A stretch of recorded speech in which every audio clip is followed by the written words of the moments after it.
Donc mon propos ce soir sera de traiter de Cicéron comme Cicéron et la naissance de l'humanisme. Et il y a un sous-titre que j'ai prévu, Humanité, culture et progrès. Humanité, culture et progrès, voilà en effet des notions que l'on emploie couramment dans nos conversations politiques et morales. Comme vous le savez, ils sont issus de la langue latine. Mais néanmoins, il faut savoir que leur sens moral et politique fut inventé par Cicéron au 1er siècle avant notre ère. Et en outre, il a lié ces trois notions de manière, à mon sens, décisive pour l'histoire et le destin de l'Occident. Humanité, le terme humanité vient d'humanitas. Or, ce substantif est spécifiquement latin. Il n'est pas du tout la traduction d'un mot grec. Certes, un siècle avant Cicéron, un autre latin, l'écrivain Terence, avait prononcé cet adage célèbre « Je suis un homme et je considère que rien de ce qui est humain ne m'est étranger. Homo sum humani nihil a me alienem puto ». Mais depuis Cicéron, le terme d'humanité, humanitas, a pris un sens conceptuel au niveau moral et politique. Avec lui, humanité cesse de désigner le seul genre humain, les seuls habitants de la Terre, c'est-à-dire l'œcuméné des Grecs. Mais avec lui, le sens va désigner une qualité spécifique que détient l'être humain. C'est en moins 80, donc 80 ans avant notre ère, dans sa plaidoirie pro-Rossio, que Cicéron recourt pour la première fois à la notion d'humanitas. Et il l'emploie comme une espèce de norme de jugement qui établit un ordre spécifique de l'humain. Tout être humain est habité par un sentiment d'humanité, ou du moins devrait l'être. Et il écrit « La force du sentiment d'humanité est en effet bien puissante. Magna est enim vis humanitatis ». Faute d'humanitas, de cette humanité, la société en effet sombre dans l'atrocité. Et il écrit « Car lorsqu'à tout instant de nouvelles atrocités viennent fatiguer nos yeux et nos oreilles, à force de voir des malheureux, nous devenons insensibles à tout sens d'humanité. Sensum omnem humanitatis. L'humanitas est ainsi posé par Cicéron comme une norme intime à tout homme qui lui commande de repousser toute férocité, tout comportement féroce. Pour autant, Cicéron ne nous définit toujours pas ce qu'est cette humanité. Et pour le savoir, nous allons comparer brièvement la pensée de Cicéron avec les deux doctrines dominantes sur le plan philosophique de son époque, que sont l'épicurisme et le stoïcisme.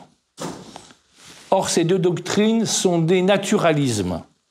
Elles définissent l'humanité de l'homme par son inclusion totale et complète dans une nature universelle, immuable, qu'il suffirait à l'homme de suivre pour atteindre la perfection.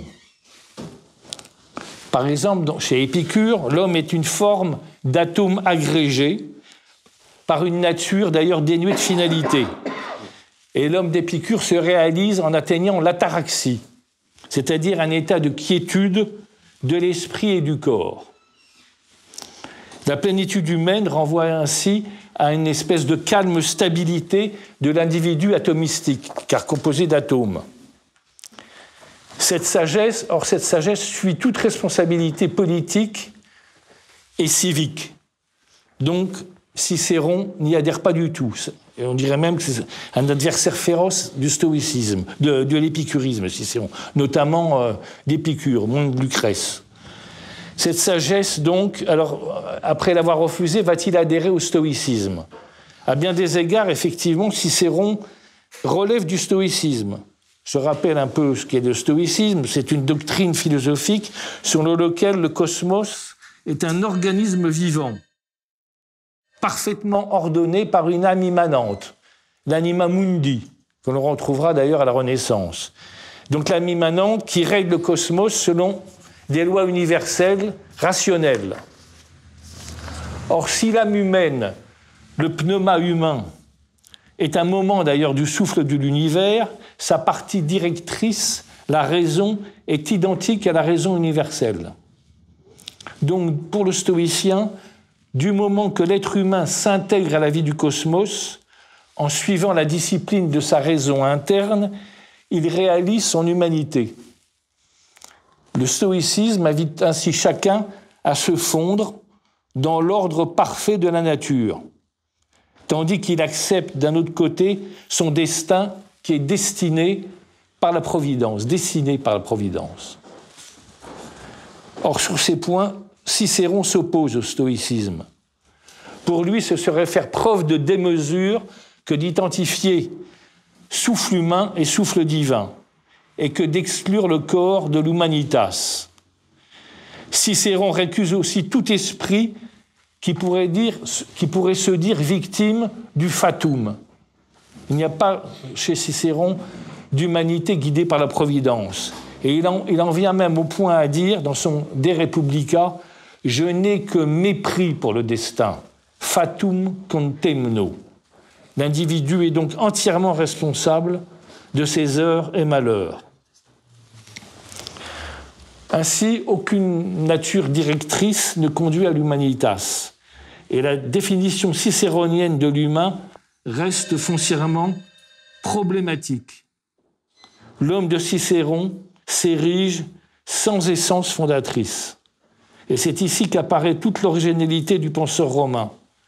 La conquête de l'humanité s'obtient par une sortie de l'ordre naturel, qui est dénoncé comme dangereux ou illusoire. Et cette sortie est d'autant plus nécessaire que pour Cicéron, la nature est source de sauvagerie, d'humanitas, humanitas, humanitas. En somme, Cicéron ne saisit l'humain que par opposition à l'inhumain. L'humanitas réside dans la négation active de la sauvagerie et qui s'incarne même plus précisément dans la feritas, la bestialité. Cicéron dresse ainsi la verticalité de l'humanitas contre le couple en quelque sorte infernal, humanitas-feritas. Donc, l'humanité, c'est une sorte d'élan intérieur. Elle ne désigne pas une essence, un être inné, mais un projet. L'humanité, c'est l'effort pour sortir de la bestialité. Et l'initiateur de l'humanisme renaissant, Pétrarque, fera écho à Cicéron dans cette belle formule « Revêtir l'humanité et se dépouiller de la bestialité. Humanitas induere feritatemque deponere. » Cicéron élabore dès lors l'humanisme comme un dynamisme. Puisqu'elle est impossible à définir a priori, l'humanité se révèle dans ses fruits, opposés à ceux de la sauvagerie. Né avec Cicéron, l'humanisme assume ainsi le paradoxe, d'affirmer la centralité d'un sujet qui est pourtant dépourvu d'une définition intangible. Le Romain lance ainsi une tradition de pensée selon laquelle l'humanité n'est pas dictée par une nature, mais émerge comme problème, comme faille dans l'être originaire. On doit dès lors parler de conditions humaines et non pas de nature humaine. Dès lors, l'humanisme apparaît comme une attitude éthique et critique, refusant toute définition dogmatique de l'humanité, donc il est toujours en retrait par rapport à la vérité transcendante d'une époque. Si l'humain de l'humanisme est un centre, il ne l'est certes pas comme un fundamentum inconcusum, tel par exemple que la res cogitans chez Descartes. Il est à comprendre, et là je réfère à un terme grec, comme un kentron, c'est-à-dire un point, un trou dans la nature. Donc, l'humanitas n'est pas un fondement, mais c'est un fond, sans consistance ni substance. Il y a un déficit inné de l'homme. Aussi, comme l'humanité n'est pas, elle a à être. Avec Cicéron, l'homme, en fait, c'est une position décisionnelle. Alors, dénué d'une nature déterminante, comment l'homme va-t-il accomplir l'humanitas? Et c'est là que le génie de Cicéron va inventer une autre notion qui est essentielle à l'Occident, qui est celle de culture. C'est par la cultura animi, la culture de l'âme, que l'être conquiert son humanité et qu'il repousse la sauvagerie. Cicéron a eu en effet le génie poétique d'employer de manière métaphorique le terme de culture qui était jusque-là réservé à la pratique agricole. De plus, je le cite, écrit-il dans les Tusculanes, pour maintenir la même comparaison, un champ si fertile qu'il soit ne peut être productif sans culture, sine cultura. Et c'est la même chose pour l'âme dépourvue de savoir, sine doctrina, tant il est vrai que chacun des deux facteurs de production est impuissant en l'absence de l'autre.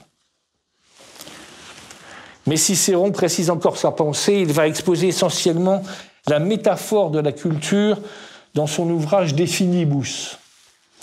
Là, il y imagine la fiction, c'est remarquable, de l'autoculture, une fiction. Pour comprendre l'homme, il faut passer par une fiction. La fiction de l'autoculture d'une vigne animée qui symbolise l'être humain. Je le cite, « La vigne a besoin de culture.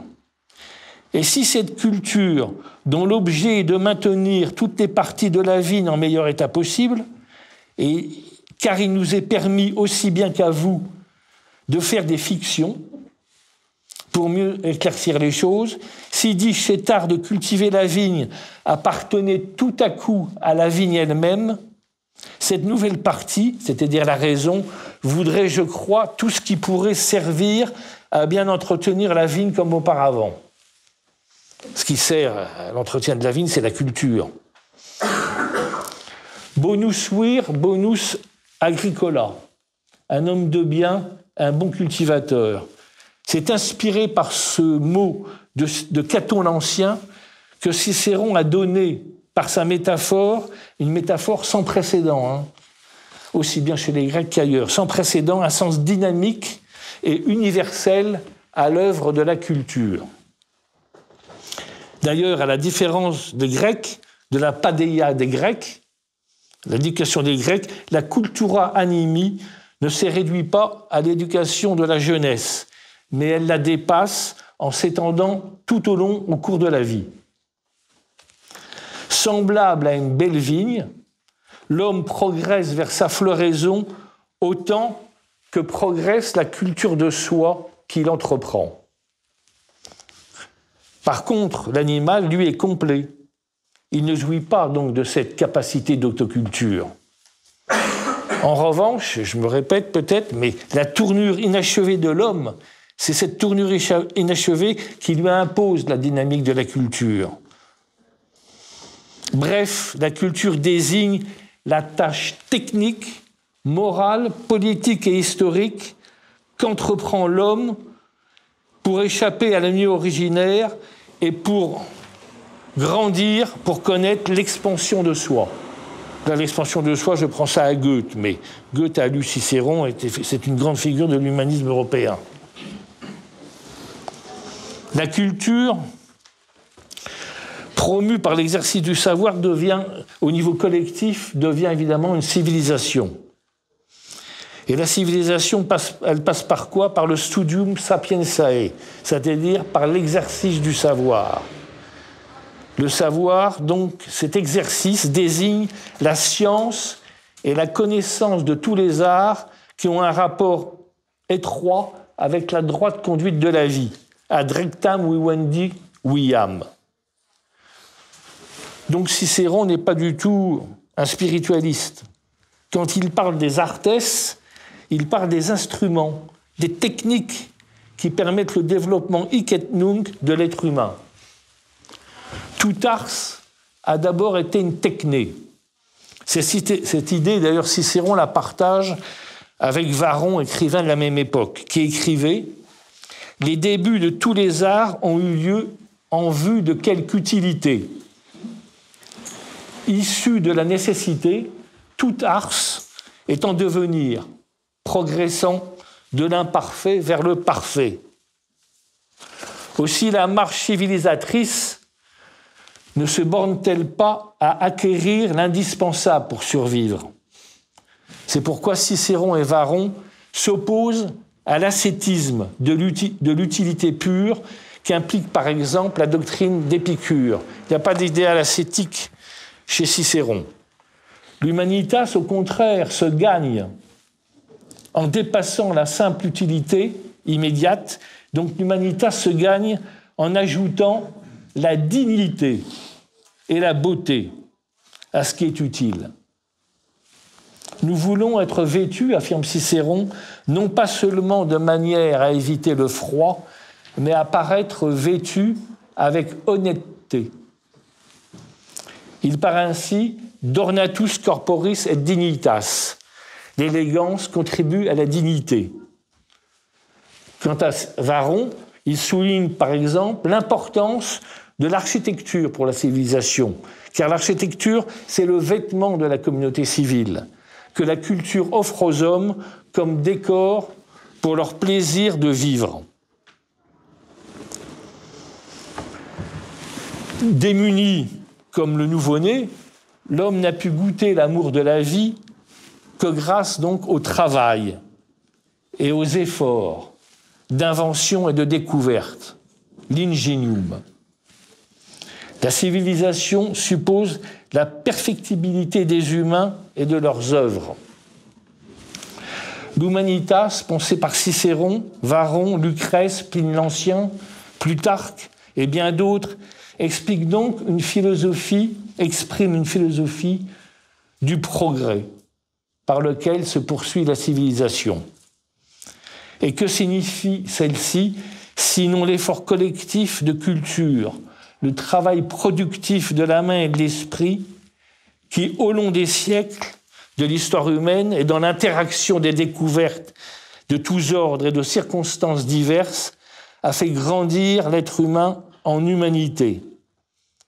Pour le Romain, l'idée de culture et de civilisation recouvre un enrichissement progressif de l'esprit et de la main au travers des siècles. C'est une visée d'ailleurs qu'ignorait également la paideia des Grecs. Le vecteur de l'humanité réside ainsi dans l'horizon d'un bien qui mûrit par étapes et qui cumule ses acquis. Et Cicéron décrit « Les débuts en sont tout petits, mais l'augmentation se fait en usant des progrès propres. Omnium enim rerum principia parvasunt, sed suis progressionibus usa augentur ».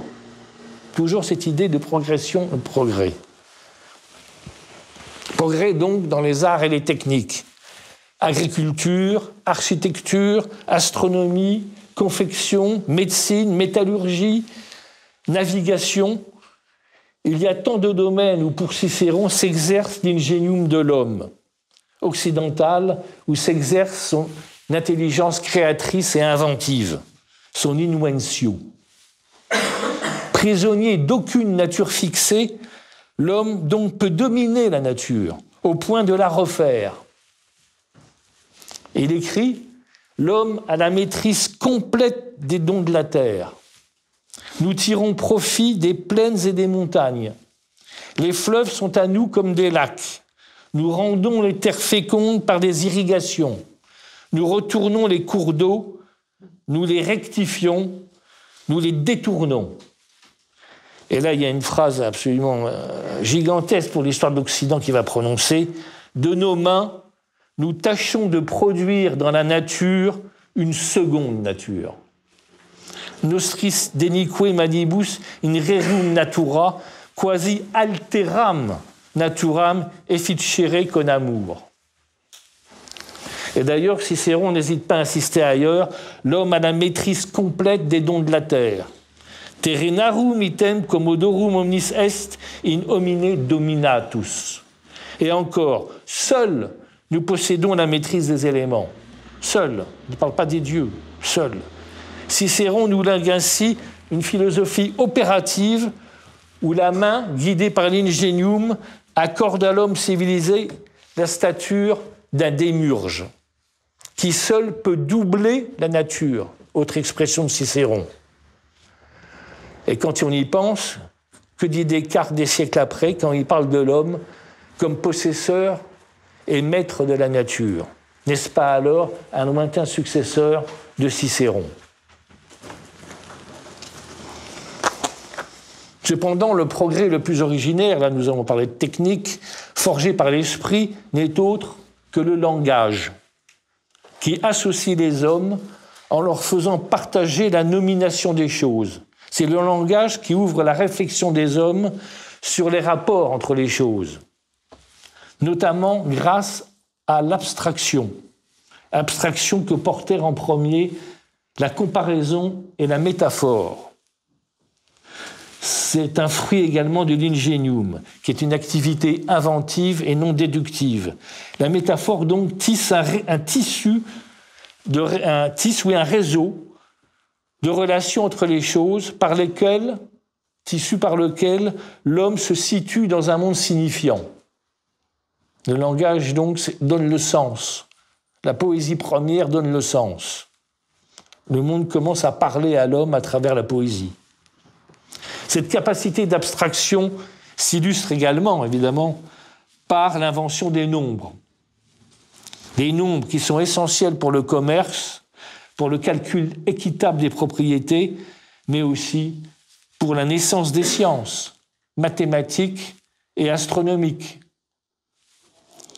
Bref, la civilisation, selon Cicéron, s'abreuve à la puissance d'abstraction qu'ont portée les premiers génies. En effet, écrit Cicéron, je le recite, il faut un ingénium puissant pour détacher son esprit des sens et détacher sa pensée de l'habitude. Mais Cicéron est quand même un élève grec, alors il va placer la philosophie au sommet de la progression humaine. La philosophie étant évidemment un savoir très abstrait. Mais en fait, il place la philosophie au sommet de la connaissance humaine, car pour lui, la philosophie est d'abord une activité législatrice. C'est elle, la philosophie, qui consacre la sociabilité humaine qui est issue du langage. Elle consacre cette sociabilité par la création des cités. Selon Cicéron, c'est la raison philosophique qui, suscitant la conscience d'un bien commun, conduit les hommes à instituer cette enceinte de l'utilitas publique, c'est-à-dire de l'intérêt général, qu'est la res publica, qui sera, elle, régie par la loi. Et Cicéron va dire, les premiers qui l'ont emporté par la supériorité de leur valeur et de leur intelligence, ayant pleinement saisi la docilité spécifique de l'être humain. Docilité veut dire pour Cicéron ici la faculté d'apprendre, d'écouter. Donc ces premiers ayant pleinement saisi la docilité spécifique de l'être humain rassemblèrent en un seul endroit les êtres qui vivaient disséminés et les amenèrent de leur état de sauvagerie primitive à une vie de justice et de douceur. Alors s'organisèrent les institutions orientées vers le bien commun, que nous appelons politique, des associations d'hommes qui reçurent plus tard le nom de cités, qui, une fois le droit divin et le droit humain établis, furent protégés par des remparts. Mais ce philosophe bâtisseur, comment a-t-il amené les hommes qui sont toujours animés de la bestialité, comment il les a amenés à suivre la raison civilisatrice? Mais il ne faut pas oublier quand même qu'il parle. Donc c'est grâce à l'éloquence que la parole législatrice du philosophe a pu chez eux stimuler, chez les hommes, les premiers hommes, les semences de leur raison. Et il écrit « Assurément, s'il ne s'était exercé l'influence de paroles puissantes et agréables, personne n'aurait consenti, en possédant une très grande force physique, à se résoudre à l'usage du droit et à refuser la violence. C'est donc l'art de persuader par un beau discours que l'on peut fonder, que l'on peut comprendre comment s'est fondée la cité. L'art de persuader par un beau discours est donc nécessaire au progrès des esprits. Pour le Romain, en effet, on ne peut gouverner la cité sans maîtriser la rhétorique. En effet, l'être humain est aussi un être de chair, d'affect et d'humeur. Ce n'est pas simplement un pur être de raison. Et donc cet être, le législateur, par la rhétorique, saura le mobiliser au service de la raison, par la technique d'un verbe qui éveille, émeut et convainc.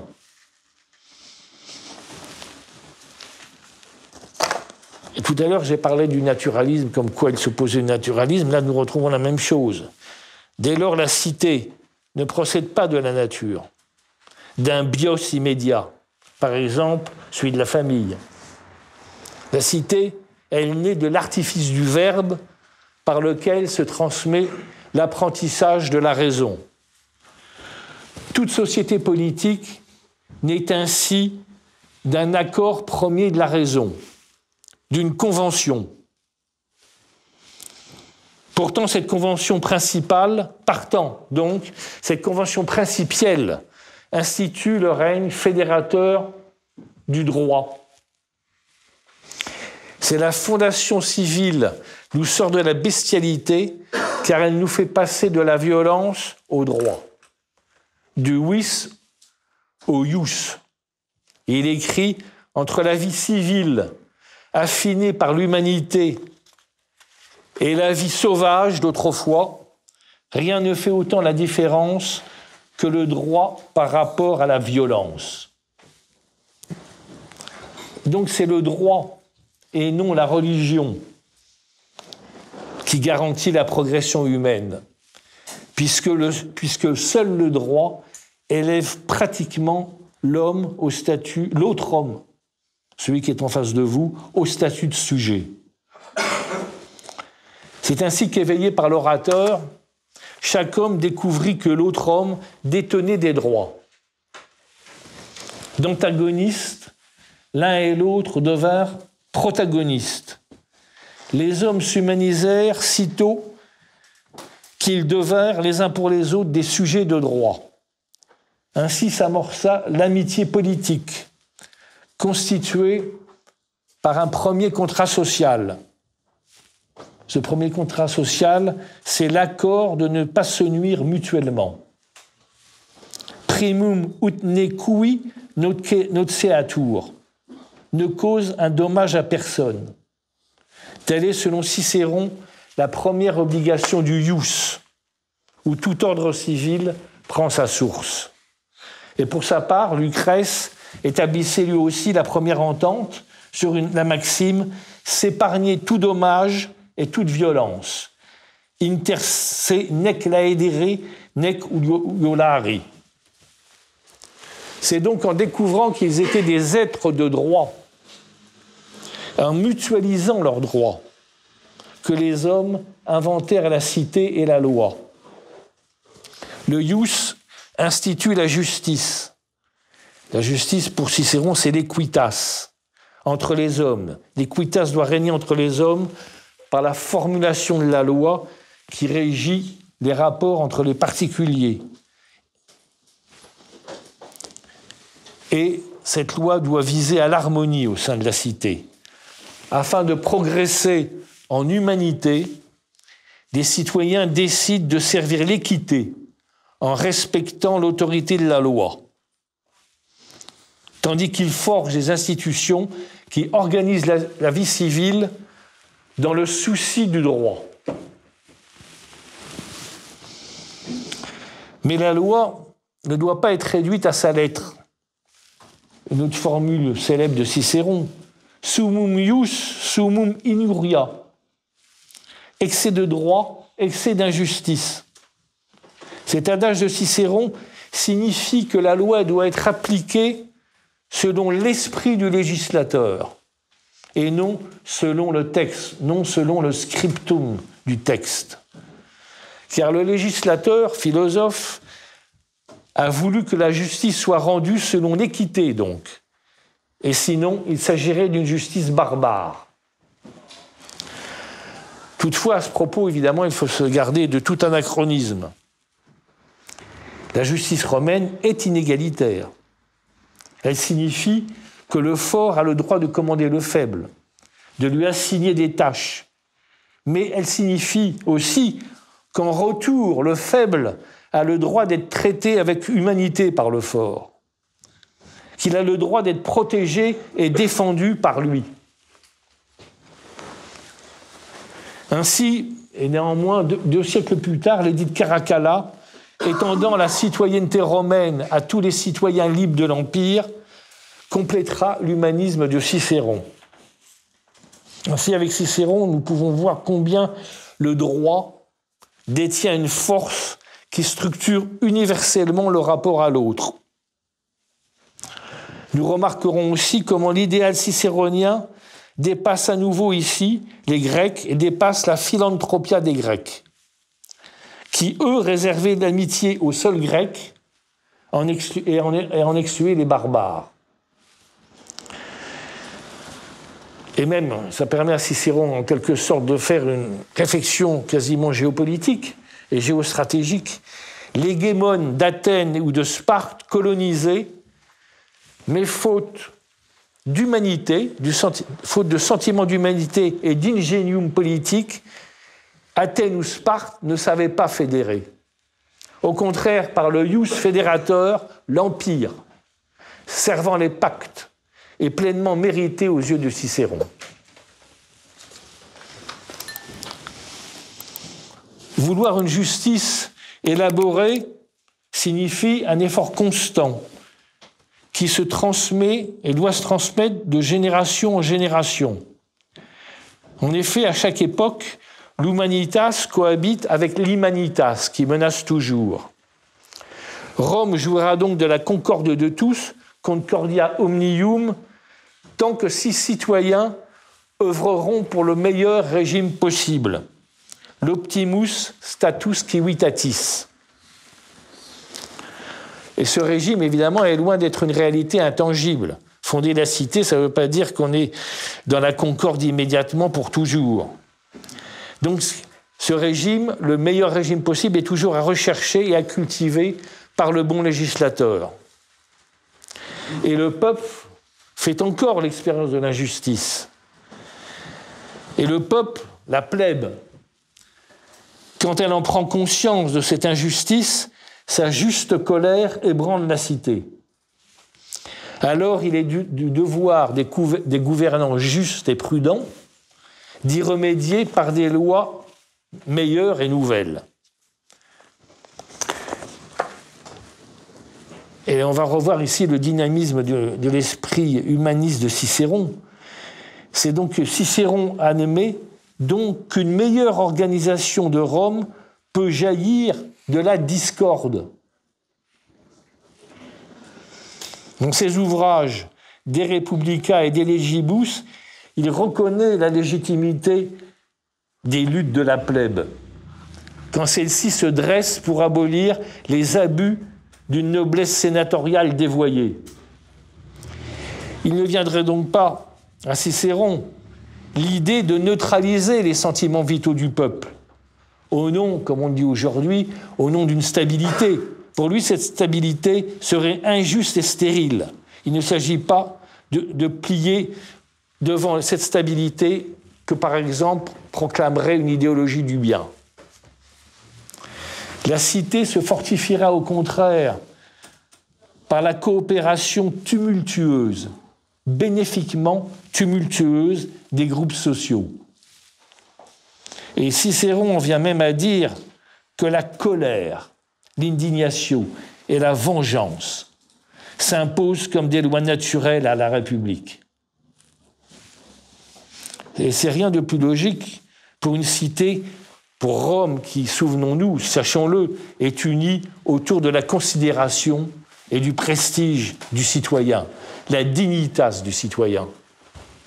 La dignitas, si elle est bafouée, implique la vengeance. Au XVIIIe siècle, d'ailleurs, Montesquieu retrouvera ce bénéfice de la tension interne, déclarant que les oppositions sociales, je le cite, concourent au bien général de la société comme les dissonances dans la musique concourent à l'accord global. Il peut y avoir de l'union dans un État, dit donc Montesquieu, où l'on ne croit voir que du trouble. En outre, comme Cicéron pense la cité comme une lutte de pôles entre la plèbe et l'oligarchie nobiliaire, Cicéron ne souhaite en fait aucun pouvoir d'un tiers souverain qui gouvernerait par-dessus la structure civique de lutte latente entre la plèbe et la nobilitas. À ce pouvoir souverain, il préfère une concorde issue d'harmonie transitoire obtenue par la vie immanente des citoyens. Ainsi, forte d'une plèbe qui, elle, doit être intuitive et énergique, d'une part, et de grands, doués de prudentia, c'est-à-dire de discernement, la République, la res publica progrediens, avancera vers un régime de temperatio, d'équilibre dynamique entre des pôles de pouvoir au sein de la cité. Un équilibre, répétons-le, toujours gagné sur fond de trouble, latent. La destruction de la République n'a donc rien de fatal si intelligence et invention, prudentia et inventio, s'accordent pour rénover les institutions. Le progrès de l'ordre civil, pour Cicéron, exige, en cas de décomposition publique qui mènerait au despotisme, impose donc de rénover la République. Renuare rem publicam, dit-il dans le Procestio. Or, sur ce point, à nouveau, on peut comprendre, je dirais, l'antinaturel de Cicéron, car il a pour cible, en disant tout cela, une théorie très répandue à l'époque, d'ailleurs qui a été répandue pendant très longtemps, c'est la théorie de l'anacyclosis, qui a été émise par Polybe, suivant laquelle tous les régimes politiques dégénèrent naturellement. Ainsi, la royauté dégénère en tyrannie, l'aristocratie en oligarchie, la démocratie en anarchie, et cela dans un cycle perpétuel. Certes, ce risque existe, mais armé de la poussée de la vigueur plébéienne et du discernement politique, la res publica peut au contraire, selon Cicéron, croître vers un état de justice plus haut. Et c'est justement parce que la nature des affaires publiques, la natura rerum publicarum, n'a rien de naturel, mais tout d'artificiel, que les citoyens peuvent œuvrer indéfiniment à une liberté raisonnée et améliorée par les institutions positives. Donc si le grec est historien, Polybe, il n'a cependant pas le sens de l'histoire, puisqu'à ses yeux, l'action humaine reste déterminée par une nature immanente des choses. À l'inverse, le Romain sait que la puissance humaine donne sens à l'histoire dès lors que l'être humain décide de se faire au travers de l'histoire qu'il fait. Le premier, le grec, contemple la nature, le second, l'œuvre, la travaille.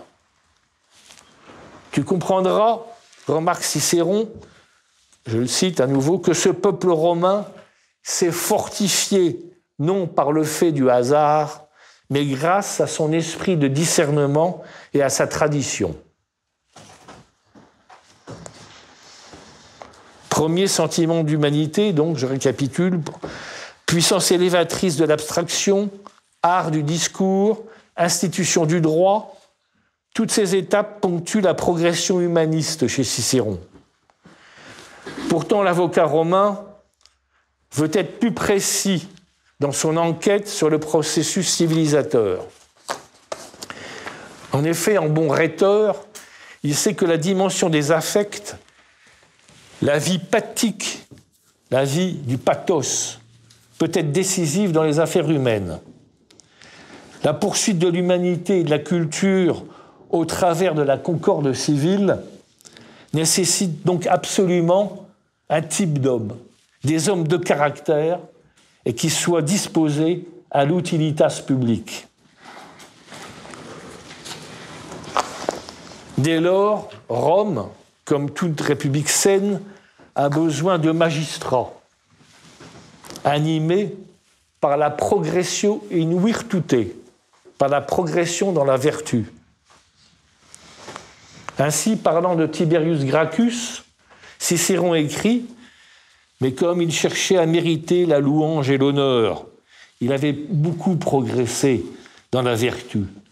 Multum in virtute processerat. »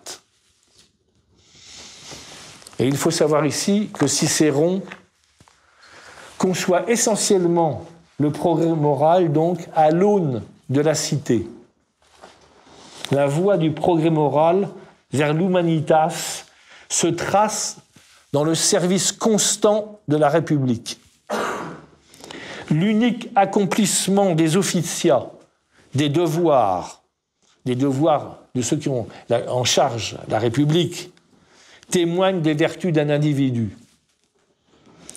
Contre les philosophes qui rêvent d'un sage vertueux en soi et pour soi, Cicéron écrit « La vertu consiste entièrement dans les applications qu'on en fait. Virtus in usu sui tota posita est. » Il poursuit « La plus haute de ces applications est le gouvernement de la cité et le déploiement par des actes, non en paroles, des mérites même que glorifient vos philosophes dans les écoles. » Ainsi, la vie vertueuse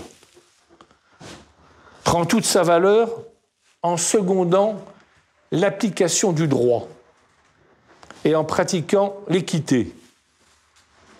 Et Cicéron insistait, mais ceux auxquels la naissance a donné les moyens de s'occuper des affaires doivent, sans la moindre hésitation, s'efforcer d'obtenir les magistratures et d'administrer la République, car ce n'est pas autrement que de gouverner la cité que se manifeste la grandeur d'âme.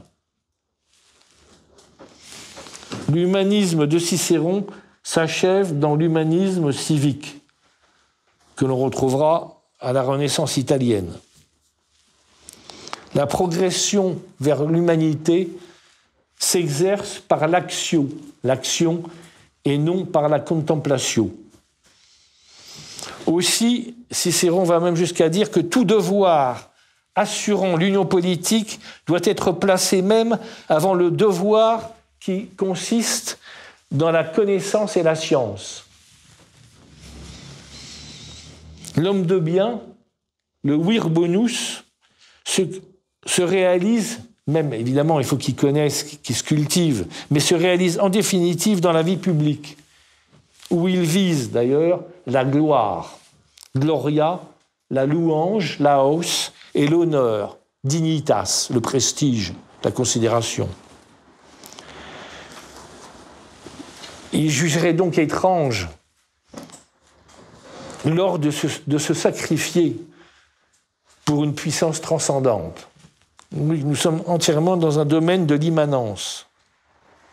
C'est la gloire qui l'aiguillonne à mourir pour la patrie. Mais le martyre lui répugnerait. Le citoyen progressant dans la vertu afin de servir la justice et de grandir Rome veut être illustre et honoré à l'exemple de ses ancêtres.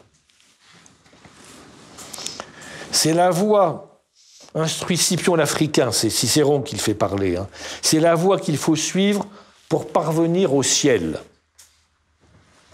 Évidemment, ce ciel n'a rien d'onto-théologique, à qui il appartient à l'imaginaire de la cité. Le ciel, pour Cicéron, c'est ce nimbe de la humani memoria, de la mémoire humaine, se nomme de la Romae memoria, de la mémoire de Rome, où chaque Romain est tenu d'imprimer sa figure.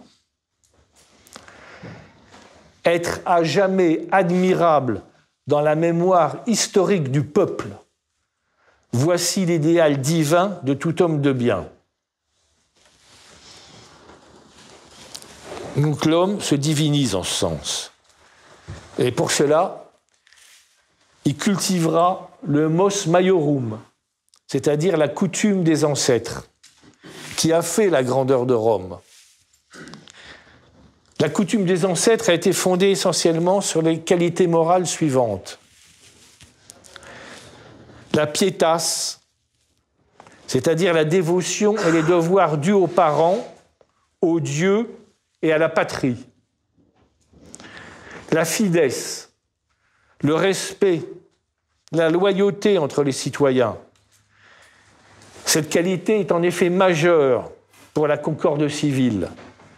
La fides proscrit tout comportement déloyal et offensant. En effet, toute société saine sait que l'exercice de la bona fides, donc l'exercice de la confiance, veille à l'exécution honnête des contrats. Aux yeux de Cicéron, je pense que c'est entièrement d'actualité, une société qui accumulerait lois, procédures judiciaires, mesures de surveillance, témoignerait de sa corruption et composerait une cité insensée de défiance régie par la tyrannie. Comme autre qualité propre à la coutume des ancêtres, il y a également la majestas, c'est-à-dire la dignité du comportement, la virtus, ou force de caractère dans l'activité publique, la gravitas, qui est la rigueur dans les gestes et paroles, qui désigne, qui veut un engagement responsable dans l'action. Et enfin, la constantia, la persévérance et la constance dans l'action poursuivie. C'est en pratiquant ces vertus que Rome a connu la grandeur et continuera à connaître la grandeur pour Cicéron. La pratique de ces vertus, en outre, amène évidemment à un règne de l'équité dans la cité. Le mos maiorum sert à régler la vie privée comme publique selon les circonstances en écartant la démesure du couple infernal humanitas veritas. Toutefois, Cicéron va leur ajouter 3 vertus majeures pour accroître l'humanité de la cité et l'humanité universelle. La première de ces vertus, c'est la mansuétude. La mansuetudo, qui est propre à une vie morale modifiée par le droit. Donc c'est une vertu qui est acquise au fil du processus de civilisation. Et qu'est-ce qu'elle fait, la mansuétude? Elle repousse la vengeance excessive. Le ius, explique Cicéron, a rendu les hommes pleins de mansuétude. Cette vertu est essentielle à une justice équitable, ainsi qu'au ius in bello, au droit dans la guerre, car elle récuse et elle évite toute pratique bestiale de la guerre. La mansuétude, en fait, d'une certaine façon, elle proscrit la loi du talion. Ensuite, la seconde vertu essentielle, c'est la magnanimité. Magnitudo animi, la grandeur d'âme. D'ailleurs, pour Cicéron, le fondement du pouvoir ne réside pas dans la crainte, comme le cas chez Machiavel, mais dans la grandeur d'âme. L'enjeu moral de cette vertu, le premier enjeu est de placer les magistratures au-dessus du pouvoir militaire. L'aspiration à la grandeur amène en effet la cité nécessairement à subordonner le courage militaire, qui est toujours teinté de féritas, pour Cicéron, de bestialité, toujours teinté, donc amène la cité au devoir de la justice et du progrès civil. C'est pour ça que Cicéron lance cet adage connu, que les armes cèdent à la toge. Car c'est le magistrat qui s'est gouverné par l'art anticipateur de la prudence. Ce n'est pas l'homme saisi par la fureur guerrière et qui obéit à Mars, c'est le magistrat qui est guidé par Minerve. Du magnanime également, la prudence est son lot, car il voit grand, le magnanime. Et quand on voit grand, on s'élève au-dessus des circonstances. Et dès lors, le magnanime dispose au plus haut point de la prudence. Il anticipe les enjeux et les défis futurs de sa communauté. Car il sait, je cite Cicéron, associer et attacher aux choses présentes celles qui sont à venir.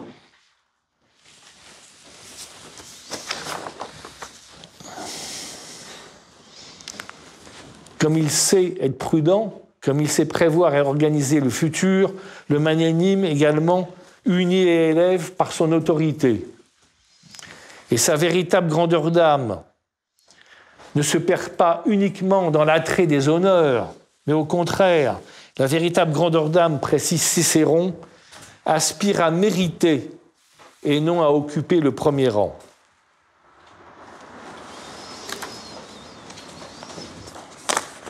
Et pour revenir toujours à ce plan affectif du pathos qui est cher au rhéteur, le magnanime est joyeux aussi. Il est joyeux de mériter sans désirer un gain en retour. La grandeur d'âme conduit ainsi à une nouvelle vertu, la vertu de bienveillance, beneficentia, entre les personnes.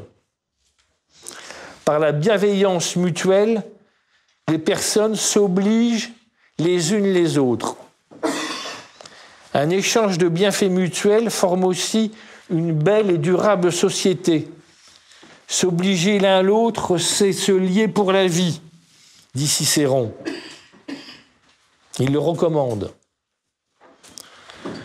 Toutefois, et c'est tout l'esprit très fin de Cicéron et des Romains, toutefois la bienveillance ne doit pas répondre ostensiblement à la demande.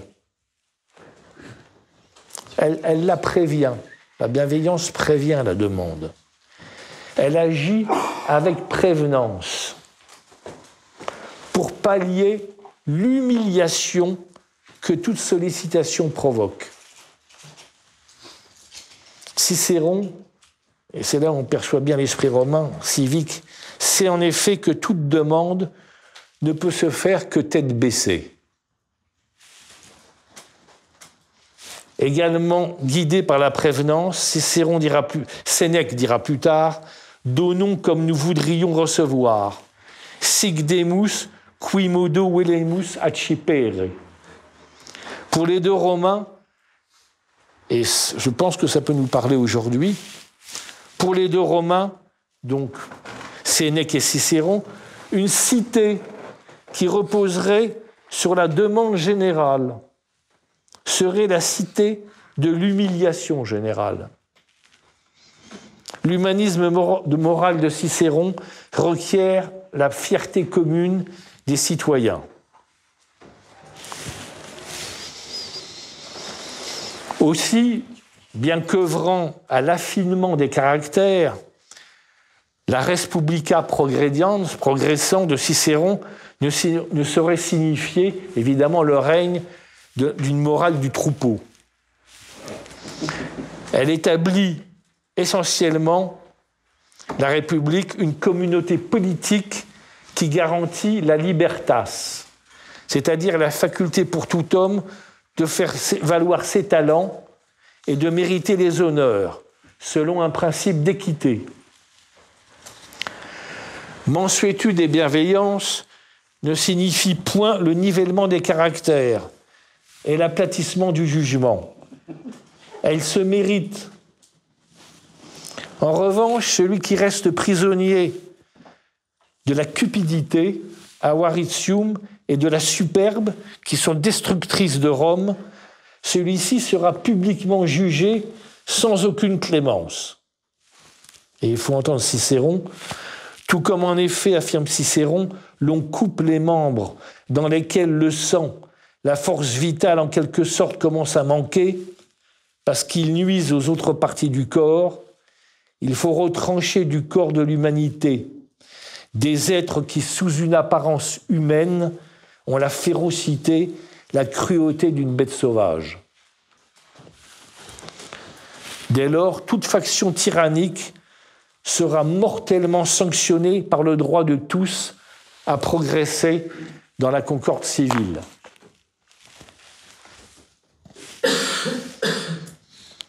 Enfin, cette édification de la cité de l'humanitas au travers de la vie, de la culture et des vertus politiques nécessite évidemment d'éduquer la jeunesse par une méthode, un instrumentum. Et pour Cicéron, la méthode d'éduquer la jeunesse n'est autre que la connaissance de l'histoire. Ignorer ce qui s'est passé avant qu'on ne soit né, c'est être toujours un enfant, juge-t-il. L'histoire, notamment celle des Grecs et des Romains, pour Cicéron, instruit de la belle humanité et des capacités de la puissance humaine. L'histoire constitue le meilleur stimulant pour le progrès technique, moral et politique des hommes. Donc ici, évidemment, pour Cicéron, l'histoire n'est pas une science de la vérité. Ce n'est pas son objet. L'histoire est ici une mémoire qui destine à l'action et qui préserve le sens commun, la direction commune. C'est grâce à l'histoire que le citoyen apprend les savoirs et les arts hérités du passé qu'il doit améliorer. Ainsi, par la tradition des annales, la res publica se regarde comme memoria, où elle se définit, la République, comme un accroissement, toujours cette idée d'acquis, d'accroissement à travers le temps, un accroissement des choses bonnes et utiles. Rerum bonarum et utilium accessio. Par ailleurs, l'historiographie, donc là nous avons parlé des techniques de l'accumulation des savoirs qui stimulent les nouvelles générations qui doivent faire mieux au niveau de la puissance technique et des arts. Donc elle sert à transmettre, l'historiographie, les exempla, c'est-à-dire les exemples, que recèle le mos maiorum, dont j'ai parlé tout à l'heure, la coutume des ancêtres. Par la tradition se perpétue la figure de tous les hommes de bien dont les actions serviront de modèle aux générations futures. Le citoyen mûrit ainsi à la mesure du lien filial qu'il tisse avec le passé, où il reconnaît l'auctoritas maiorum, l'autorité des anciens. La mémoire des hommes illustres est indispensable, mais parce qu'elle est en fait source d'émulation lucide pour construire l'avenir. Au fond, si l'éducation romaine exige d'être digne des ancêtres, c'est d'abord parce que l'héritier est obligé vis-à-vis de l'avenir. Nous n'avons pas du tout ici affaire à un regret du passé. Tout est à Rome et dans la pensée de Cicéron tendu vers l'avenir. L'héritier est obligé donc vis-à-vis de l'avenir. Du moment que celui-ci veut s'inscrire dans la noble lignée des aïeux, il lui appartient à son tour de s'imposer à la mémoire des générations futures. Honorer le mos maiorum c'est vouloir figurer à son tour parmi les posterorum maiores, c'est-à-dire figurer parmi les ancêtres des générations qui viennent. Et lecteur de Cicéron, Auguste, l'empereur, l'illustre très bien en écrivant « Par de nouvelles lois prises sur mon initiative, j'ai remis en honneur bien des exemples de nos ancêtres qui tendaient à disparaître de notre siècle, et moi-même, j'ai laissé à l'imitation de la postérité beaucoup de mes actes en exemple. » Donc c'est le souci des générations futures, d'être loué par les générations futures, qui détermine la transmission de l'histoire. Donc, l'humaniste romain perçoit la tradition, en fait, comme un lieu et l'exigence du progrès. Le mos conçu à la façon romaine nourrit une dynamique de vie et suggère la nouveauté. Ainsi, la tradition véhicule le progrès de la cité et de sa loi, qu'autant ses héritiers la dépassent. De la conception romaine de la tradition ressort une acceptation optimiste d'un processus évolutif. Et qui dit ça? C'est Georges Dumézil. Dumézil qui écrit encore « C'est tout au long de l'histoire et sans fin qu'un mos précède et prépare une lex, c'est-à-dire qu'une coutume, une grandeur héritée prépare une loi. Et il est sain qu'il en soit ainsi. Le ius se découvre et se forme progressivement. » Nous sommes loin, là, vous voyez, de la conception cyclique que l'on attribue dans certains milieux aux Romains. Et même Dumézil l'affirme bien ici. Toujours cette idée de progrès et d'accumulation. Il n'y a donc de méthode de progrès qui ne soit fondée sur la tradition du progrès. Cicéron, en effet, répugnerait à toute mémoire, et je crois que c'est assez actuel aussi, qui viserait à accabler le présent et le futur par la transmission de la faute passée. Rester sidéré par l'humanitas du passé, l'humanitas, la sauvagerie dépassée, qui est également dépassée, pour lui constituerait une arriération infâme, car elle souillerait la pietas et elle interdirait la poursuite du sens commun. Les aïeux impies et criminels ne méritent pas qu'on se souvienne d'eux. Ils ne méritent que l'abolitio nominis, que l'abolition et leur oubli définitif dans le passé. Il y va de la vitalité collective. Famille et peuple sont en effet comme animés selon Cicéron, du furor. Le furor, propre au poète, qui est l'inspiration qui exalte l'expansion, la floraison de la vie. Le furor poétique, c'est une idée qu'on retrouvera aussi à la Renaissance, notamment chez Giordano Bruno. Le furor poétique nous tend vers l'avenir. L'enjeu est donc de faire de notre vie historique une durée ascensionnelle, ascensio temporis, chez Cicéron. Chaque génération est responsable de celle à venir. Aux yeux de Cicéron, l'héritier ne vaut que si, rendant à la tradition productive, il grandit la civilisation de la génération suivante. C'est moribus non maioribus, c'est-à-dire c'est par ses mœurs, par sa conduite inventive, et non par ses aïeux qu'un homme devient honorable. La politique d'une génération s'évalue à ce qu'elle bâtit et lègue à ses successeurs. Point de passéisme donc chez Cicéron, qui fustige la formule non erat hoc apud antiquos. Cela n'existait pas chez les anciens.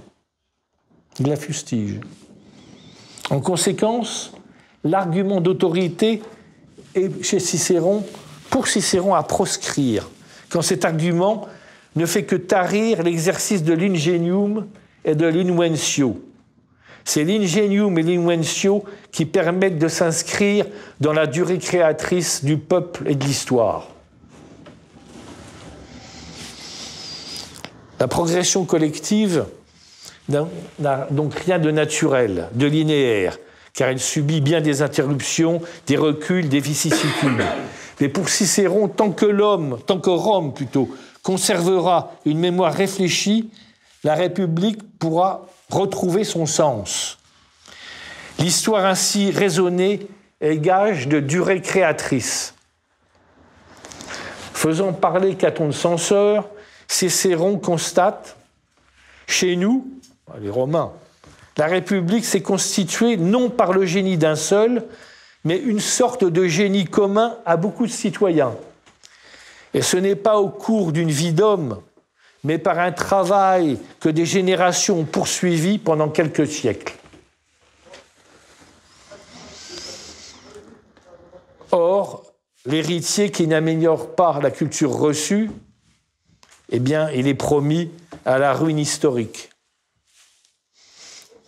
Et là, on va revenir d'ailleurs un peu à la géopolitique, si on peut dire. Par exemple, les Grecs, pour Cicéron, qui n'ont pas su augmenter l'héritage de leurs ancêtres et qui, dès lors, ont été légitimement subjugués par Rome, qui a repris le relais de la marche civilisatrice. Le Romain impérial ne subit pas le temps, il s'en saisit du temps pour le rendre fécond. Voulant lui imprimer sa marque au temps, le Romain le métamorphose en histoire, donc en époque. Or, les époques se jugent, s'évaluent et elles se surmontent. Pour Cicéron, Varron et bien entendu Virgile, tout un monument qui mériterait une conférence à lui tout seul, fondamental pour l'Énéide et les Géorgiques, absolument fondamental pour comprendre ce qu'est l'Occident. Donc pour Virgile aussi, l'histoire n'est point cyclique, mais elle est orientée et dynamique. L'âge d'or, donc, n'est pas en arrière de nous. Il n'est pas à l'Orient. Le jardin des Hespérides est à l'Occident, sitôt que nous accompagnons la course du soleil. Au final, l'homme cicéronien ne chemine pas, évidemment, vers un salut. Il œuvre à son honestas vitae, au respect civil de sa figure. Domptant l'appétit aveugle, sa raison vise l'éclat de soi. Mais la raison, déclare Cicéron, élève l'homme bientôt de ce spectacle des sens à la conception de la beauté morale. Plus largement, tout le projet humaniste de Cicéron, en fait, aboutit à une esthétique vitale. Notre vie entière, prescrit Cicéron, doit ressembler à un de ces discours admirablement suivis, dont toutes les parties sont à leur place en s'enchaînant à merveille. Ainsi, sur fond d'une situation, il faut s'en souvenir, sur fond d'une situation problématique, l'humanisme propose une marche indéfinie vers l'homme total, par l'exercice harmonieux de la puissance technique, de l'intelligence politique et des vertus civiques.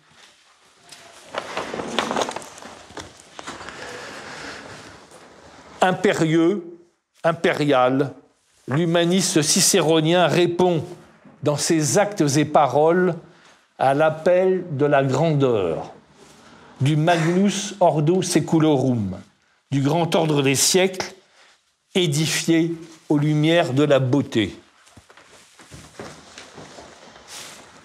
Oui, c'est l'immense nouvelle de Cicéron.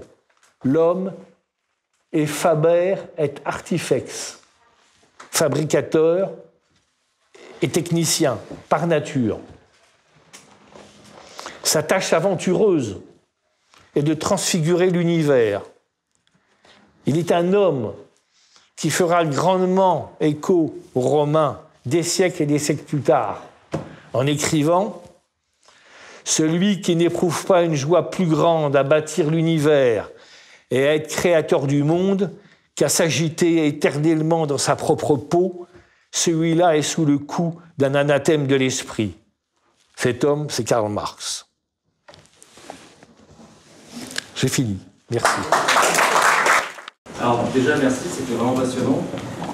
Quand vous dites que Cicéron parle d'arracher l'homme à sa sauvagerie, est-ce que finalement ça ne part pas d'une vision très pessimiste et pragmatique de l'homme Avant Il n'a pas une vision pessimiste de l'homme, et finalement il se dit, bon, bah, pour conjurer ça, passons par des notions vraiment pragmatiques, donc la cité, comment est-ce qu'on organise les choses en fait. Moi je trouve qu'il est très confucien dans cette façon de voir les choses. En tout cas, d'après ce que vous dites, ça ressemble beaucoup à ça. Une vision pessimiste de l'homme, et finalement on va essayer d'organiser ça, donc on fait avec la nature humaine en fait. Non, Par ailleurs, je voulais savoir, le Moyen-Âge chrétien a beaucoup relu Sénèque, a beaucoup remis en avant, et finalement, à travers le souci du droit juste de Cicéron, est-ce qu'on ne peut pas dire finalement que le Moyen-Âge chrétien est davantage redevable envers Cicéron qu'envers Sénèque? Voilà. Sur le pessimisme, je ne pourrais pas vous suivre, car j'ai cité Dumézil, au contraire. Il y a la nature et tout, enfin il n'y a pas de nature donc humaine, il y a une condition humaine, l'homme travaille à s'améliorer au fil des étapes de son mûrissement et tout. Donc il y a la problématique de pessimisme, optimisme, à mon avis, n'a pas lieu d'être. Deuxièmement, sur le christianisme, alors c'est tout un chapitre énorme qu'il faudrait développer. Mais le christianisme reprend Cicéron, mais comment dirais-je, en lui ajoutant un chapeau qu'il défigure. Il n'y a pas de transcendance chez Cicéron. Donc nous sommes dans un plan d'immanence. Donc comparer Cicéron et Sénèque, dire que la morale chrétienne elle se raccroche plus à Cicéron, non. Évidemment, les chrétiens ont repris une certaine éthique aristotélicienne qui a elle-même inspiré Cicéron. Mais il n'y a pas, c'est ce que j'ai expliqué, entre le duel entre la plèbe et l'aristocratie, il n'y a pas de tiers au-dessus. Donc il n'y a pas de transcendance chez Cicéron. C'est l'immanence de la cité qui produit l'ordre, grâce aux vertus qu'expriment les meilleurs. Donc je ne peux pas répondre à votre question à propos du christianisme, parce que ça serait réinterpréter chrétiennement Cicéron. Tout mon propos, justement, a été de vous resituer Cicéron dans sa problématique romaine. Bonsoir, merci pour votre conférence. Est-ce que Cicéron n'aurait pas été transhumaniste en 2024 ? C'est une excellente question. Cicéronien et vu ce qu'il dit sur le progrès indéfini des techniques, la domination de l'homme, la gloire de l'homme à travers également ce qu'il sait faire, effectivement, je ne vois pas pourquoi il n'aurait pas été transhumaniste, mais enfin, évidemment, ce serait un transhumanisme orienté et déterminé par le mos maiorum. Hein. Ça serait pour aboutir à un homme conservant et améliorant toujours ses vertus civiques. Donc, le transhumanisme d'aujourd'hui ne répond pas tout à fait à ça, je crois. Mais effectivement, en principe, il y a une condition humaine, donc cette condition, elle est toujours susceptible d'être améliorée et d'être fortifiée et d'être dépassée. Hein, c'est pour ça que j'ai parlé d'homme total, d'ailleurs, notion que l'on retrouve chez Vinci, que l'on retrouve chez Marx. Si. Il y a aussi un côté nietzschéen aussi, dans l'esthétique vitale du romain. Oui. Bonsoir. J'aurais une question en rapport avec la vision qu'avait le droit de Cicéron. Avec le droit. Puisque, en droit, en tout cas, on nous enseigne très souvent que Cicéron est le continuateur de la pensée d'Aristote et Platon. En tout cas, c'est justement comme ça que le présente un des grands philosophes du droit qui est Michel Villette. Et notamment, il le rattache à un certain point de pensée, le jus naturalisme. Et donc, mais sauf que visiblement, ce que vous avez dispensé ce soir, c'est que Cicéron ne croit pas en la nature humaine, donc il ne croit pas en une certaine nature, une certaine idée de cosmos dans lequel on pourrait raisonner, mais en une condition qui est perfectible de l'homme. Donc, est-ce que vous auriez une idée de où ce malentendu vis-à-vis de Cicéron, en tout cas dans la sphère du droit, dérive, et si Cicéron est véritablement ne rompt avec l'héritage grec sans rompre, puisqu'il y a toujours une certaine idée de la raison, ce serait à peu près tout. Cicéron, évidemment, a lu l'éthique à Nicomaque, et dans son éthique lui-même, on voit une influence d'Aristote. D'ailleurs, quand je parle de vengeance, quand Cicéron parle de vengeance et tout, c'est déjà présent chez Aristote. Mais la conception du droit chez Aristote renvoie à une lecture du cosmos, c'est une lecture hiérarchique. Chez Cicéron, non. Chez Cicéron, c'est à partir de l'autoréflexion de l'homme que le droit est bâti. Donc en ce sens-là, je dirais plutôt que Cicéron annonce le ius naturalisme. Le ius naturalisme moderne. Moderne, tout à fait. Est-ce que justement Pufendorf, Grotius, etc., qui ont relu Cicéron. Et qui est donc la modernité s'est refaite à partir d'une interprétation de Cicéron échappant à la tradition aristotélico-thomiste. Je voudrais dire aussi, c'est assez passionnant sur le droit, le ius, vous devez vous dire sans doute que c'est une constitution politique, c'est du droit public et tout. Mais il faut savoir que la loi des 12 tables à Rome, en fait, essentiellement, c'est du droit civil. Hein. C'est du droit privé. Il s'agit de les successions, les crimes, la possession des terres. La société romaine s'organise autour de ça. Et à nouveau, je repars sur cette idée, l'idée d'une transcendance du public dans un pouvoir public, en fait, n'existe pas chez Cicéron. C'est l'immanence des citoyens qui crée le bien public et le dynamisme collectif. Donc, d'où l'importance du droit, en fait, au niveau civil. Puisque surtout, en plus, à l'époque antique, l'idée de droit résonnait était corrélée à celle de justice. Comment ? L'idée de droit était corrélée à celle de justice. Non, si, c'est corrélé à la collectivité doit s'organiser selon un principe de justice, au contraire, et selon l'équitas, selon l'équité. Mais il n'y a pas de garantie, il n'y a pas de garant suprême au-dessus. C'est ça que je veux dire. Ça n'émergera petit à petit qu'avec Auguste, et à partir du moment où l'empereur, évidemment, aura le pouvoir et prétendra que le droit émane de lui. Mais là, il y a une rupture fondamentale avec l'esprit républicain de Cicéron, hein, qui est d'ailleurs un optimates, hein, ce n'est pas un populares, Cicéron. Bonsoir, moi j'avais une question par rapport à la pensée, à la sauvegarde de la République. Existe-t-il dans la pensée de Cicéron l'idée de tyrannicide ? Oui, ça oui, pas de... Il le dit d'ailleurs, la faction, la partie mauvaise du corps doit être tranchée d'une façon radicale. Hein. Merci pour votre conférence. Est-ce qu'il n'y aurait pas des emprunts et des dépassements de Cicéron à travers l'idéal de l'honnête homme tel qu'il s'exprime à travers le chevalier de Neri ? Ah oui, tout à fait, oui. Vous pensez peut-être d'ailleurs à Balthazar Gracian, oui, au courtisan, oui, effectivement. Il a lu, effectivement, il y a cette idée d'un homme qui se tient, qui soucieux de son prestige, etc., qui se tient droit de verticalité dans la société, effectivement, se retrouve également dans la figure du courtisan et de l'honnête homme, oui, ça oui. Et en même temps, c'est une ouverture horizontale à toutes les cultures. Oui. Comme un enrichissement personnel. Oui. À condition que ces cultures, évidemment, ne dégradent pas celui qui les reçoit. Enfin, il y a une sélection. Hein. Oui, merci beaucoup pour votre conférence. En fait, tout ce que vous présentez là sur la pensée de Cicéron, sur cette idée de progrès, d'amélioration humaine, etc., d'amélioration de la civilisation au fil du temps, etc., bon, c'est quand même ça vaut pour les hommes libres, mais on vit quand même, Cicéron vit quand même dans l'Antiquité, une époque où l'esclavage est omniprésent, où il y a énormément d'esclaves, donc je voulais savoir tout simplement quelle est la vision qu'a Cicéron de l'esclavage, est-ce que pour lui c'est un banal, ou est-ce que c'est un mal nécessaire Alors, oui, c'est une... dans cette perspective. Effectivement, c'est une question intéressante. Cicéron parle, je ne sais plus dans quoi d'ailleurs, mais dans peut-être de la Republica et tout, il parle des esclaves.